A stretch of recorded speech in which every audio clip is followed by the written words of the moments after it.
সম্পূৰ্ণ সফল কবিতা ৰয়েছে। নমস্কাৰ, মোৰ নাম শ্ৰীমতী বাণী নাথ। মই এটা কবিতা আবৃত্তি কৰিম। কবিতাৰ শিৰোনাম কোনবোৰ সপোন। কবি ৰূপকোঁৱৰ জ্যোতিপ্ৰসাদ আগৰৱালা।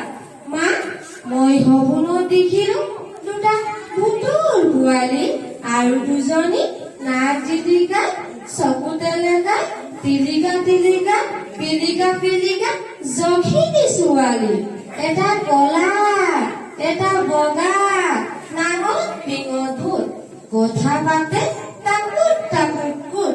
এটাই কলে পুট পুট পুট, ইটোৱে মা নাক জোকাৰি কলে টুট টুট। মা, দেখিবলৈ এনেই ভাল ভূত পোৱালীৰ নাম কিবা কিবি গান গায় ফুচ ফুচ ফাচ। মনে মনে কাম কৰে ফুচ খাচ খাচ। এইবোৰ বেংকুত পৰি যায় লৰি লৰি। যখিনীহঁতক নচোৱা চুলিত ধৰি ধৰি।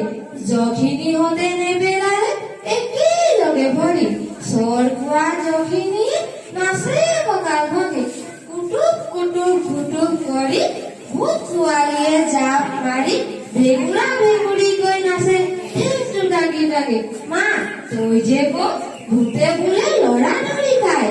পুখুৰীলৈ নি বোলে ভৰি দুটা ওপৰ কৰি গুজি গুজি মূৰটোহে এহাত মুগাটো ক'ত আমাৰ মোক দেখো অলপ মূৰটো চাই চাপিবলৈ ইয়াতে দেখো অলপ হাঁহে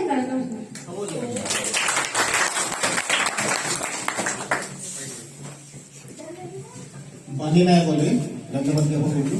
তোমালোকে দেখিলা সম্বন্ধ ছোৱালীজনীয়ে কিমান সুন্দৰ কবিতা আবৃত্তি কৰিছে।